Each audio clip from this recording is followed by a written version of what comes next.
Parents और teachers जो बच्चों को अबैकस सिखाना चाहते हैं और कोई भी इंडिविजुअल जो अबैकस टीचर बनना चाहते हैं, उनके लिए अबैकस कोर्स के बारे में, अबैकस टूल के बारे में कुछ इंपॉर्टेंट एस्पेक्ट्स आज मैं शेयर करना चाहती हूँ।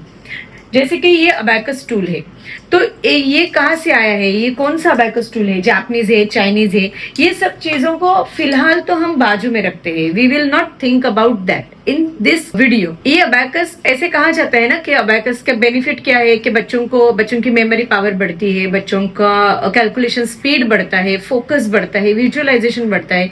सो ये सब चीजें बच्चों को बेनिफिट करती है जो बच्चे अबैकस की प्रैक्टिस करते हैं या फिर जो सीखते हैं।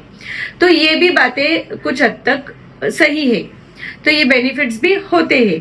बट इसके अलावा भी मुझे ऐसे लगता है कि अबैकस के कुछ ऐसे एस्पेक्ट्स है जिनको समझना एक टीचर के लिए और पेरेंट के लिए जरूरी है। बच्चों को जब आप अबैकस कोर्स में एनरोल करना चाहते हो, हम लोग क्या देखते हैं, कोर्स का ड्यूरेशन क्या है, कोर्स की फीस क्या है, लेवल के एग्जाम्स कैसे होंगे, स्टडी मटेरियल मिलेगा क्या, इसमें कॉम्पिटिशन्स के लिए आप बच्चों को भेजोगे क्या, मेडल मिलेगा क्या, ट्रॉफीज मिलेंगे क्या, बैग, टी शर्ट, ये सब चीजें मुझे मिलेगी क्या, मेरा बच्चा अगर अबैकस कोर्स में एनरोल हो रहा है तो।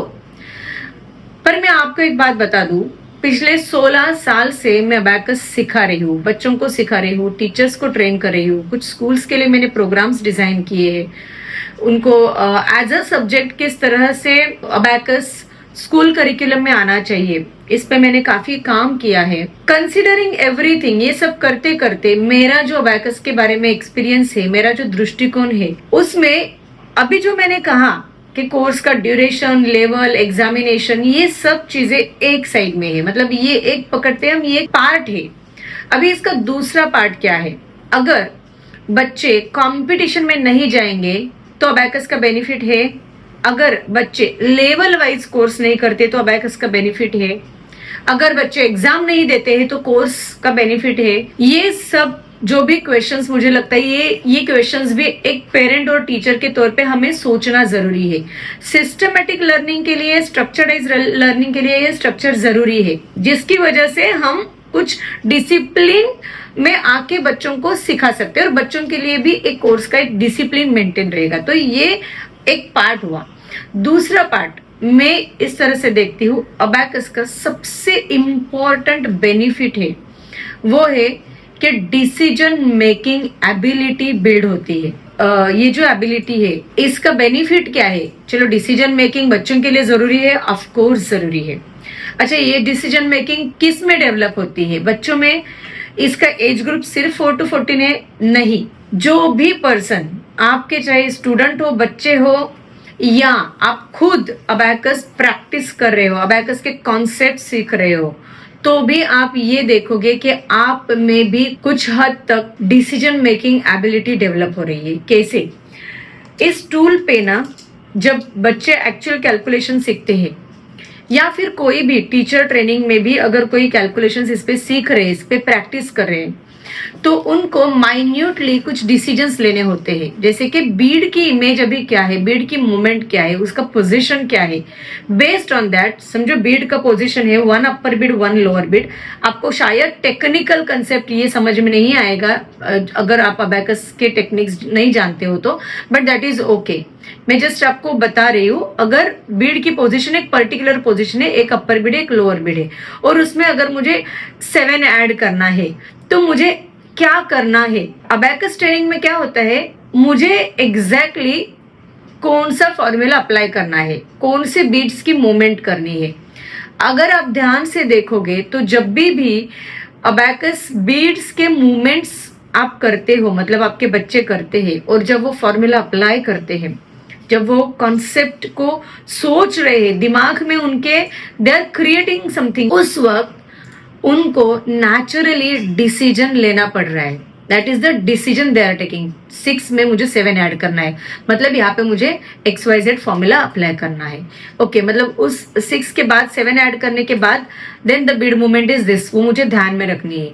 तो ये सब चीजें जब एक्चुअल कैलकुलेशंस बच्चे कर रहे हैं तो उनके ब्रेन में कुछ सर्किट फॉर्म हो रहा है, कुछ इस तरह का हम ये बोल सकते हैं कि इस तरह का एक फॉर्मेशन हो रहा है जो उनकी डिसीजन मेकिंग एबिलिटी को एक्सरसाइज दे रहा है। जरा सोचिए इसका फायदा क्या होगा।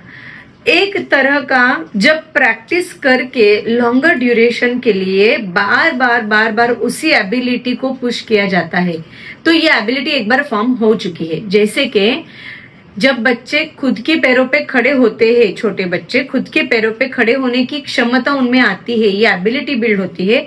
उस क्षमता के बेसिस पे बच्चे चलने लगते हैं, बच्चे दौड़ते हैं, रेस में पार्टिसिपेट करते हैं, बैठते हैं, साइकिल चलाते हैं, डांस करते, काफी सारे अलग अलग एक्टिविटीज करते हैं based on that one important ability. तो इसके ऊपर बाकी की सभी एबिलिटीज है। वैसे ही अबैकस की वजह से उनका डिसीजन मेकिंग स्ट्रांग हो रहा है। उसी डिसीजन मेकिंग एबिलिटी को वो हर एक एस्पेक्ट में अप्लाई कर सकते हैं, उनके स्पोर्ट्स में, उनके आर्ट क्राफ्ट एक्टिविटीज में, उनके लर्निंग में, एकेडमिक्स में, उनके डांस में। तो हर जगह पे, हर एस्पेक्ट में डिसीजन मेकिंग एबिलिटी तो जरूरी है। तो वहां पे इस एबिलिटी का उपयोग अपने आप होने लगता है। जैसे डिसीजन मेकिंग एबिलिटी के बारे में मैंने बताया, ऐसे कई माइन्यूट एबिलिटीज है जो बच्चों में ऑलरेडी है। मैं ये नहीं कहूंगी कि कुछ नया उनमें इंस्टॉल किया जाता है या फिर उनको जो उनमें नहीं है वो उनको दिया जाता है। दैट इज नॉट पॉसिबल, वो पॉसिबल नहीं है। अबैकस क्या करता है, उनमें ऑलरेडी जो क्षमताएं है, उन क्षमताओं को, उनकी ब्रेन की उन एबिलिटीज को पुश करने के लिए, डेवलप करने के लिए हेल्प करते हैं। उसमें से एक ability very important that I feel, मुझे ऐसे लगता है बहुत इंपॉर्टेंट एबिलिटी है, that is a decision making ability. और ये सिर्फ बच्चों में ही नहीं, अगर कोई टीचर इसे प्रैक्टिस कर रही है, सीख रही है, तो क्या उनकी ब्रेन में जो एबिलिटीज है वो डेवलप नहीं होंगे? ऑफ कोर्स होंगे। अगर कोई पेरेंट प्रैक्टिस करे तो डेफिनेटली उनकी एबिलिटीज भी और डेवलप होगी। कोई 60 year old 70 year old person practice कर रहा है तो उनको भी कुछ हद तक इसका बेनिफिट मिलेगा, क्योंकि ये जो बेनिफिट है ना, ये बेनिफिट एज के बेसिस पे नहीं है। हम हमारे एबिलिटीज को, ब्रेन एबिलिटीज को एक्सरसाइज करें, पुश करें, तो जिसके पास ब्रेन है, जो काम करे, जो यूज करे, उसकी एबिलिटीज तो कुछ ना कुछ हद तक डेवलप होने ही वाली है। तो मैं ऐसे कहूंगी कि सिर्फ अबैकस को एक कोर्स की तौर पे मत देखिएगा, जैसे कि ये 10 लेवल का कोर्स है, 5 लेवल का कोर्स है, 3 महीने के लेवल से, इसमें एग्जाम है, कंपटीशन है, सर्टिफिकेट है and so many other things. ये तो है ही, बट ये प्राइमरी नहीं है, या फिर ये उतने प्राइमरी नहीं है, उतने इंपॉर्टेंट नहीं है जितने इंपॉर्टेंट बच्चों की एबिलिटीज को डेवलप करना है। जब भी आप अबैकस कोर्स के बारे में सोच रहे हो तो मुझे लगता है ये एस्पेक्ट जरूर ध्यान में रखिएगा कि मेरे बच्चे में other than certification, medals and trophies क्या इम्प्रूवमेंट होगी और उसे मैं किस तरह से ट्रैक कर सकती हूँ, मतलब देख सकती हूँ, जान सकती हूँ। One more thing, kids intelligence के expert abacus teachers are certified expert abacus teachers जो आपको राइट डिसीजन लेने में हेल्प कर सकते हैं। तो अगर आप अबैकस के और डीपर लेयर्स और डीपर अंडरस्टैंडिंग और इसके अलग अलग एस्पेक्ट्स समझना चाहते हो तो एक्सपर्ट अबैकस टीचर्स के साथ जरूर कांटेक्ट कीजिए। हमारे वेबसाइट पे www.kidsintelligence.in, इंटेलिजेंस में सिंगल एल है। वेबसाइट पे जो हमारे सर्टिफाइड एक्सपर्ट अबैकस टीचर्स हैं उनकी लिस्ट, उनके नाम दिए गए हैं। तो आप हमारे सर्टिफाइड एक्सपर्ट अबैकस टीचर्स को कांटेक्ट कर सकते हो। और आपको अगर कोई भी क्वेश्चन है, आपके क्वेश्चंस कमेंट सेक्शन में पूछ सकते हो या फिर डिस्क्रिप्शन में दिए गए ईमेल आईडी पे भी आप आपके क्वेश्चंस भेज सकते हो। मैक्सिमम जो मेरी कैपेसिटी में है वो आंसर्स देने की मैं जरूर कोशिश करूंगी। Thank you so much. This is Shubhada Bhave, teacher, trainer, entrepreneur and parent.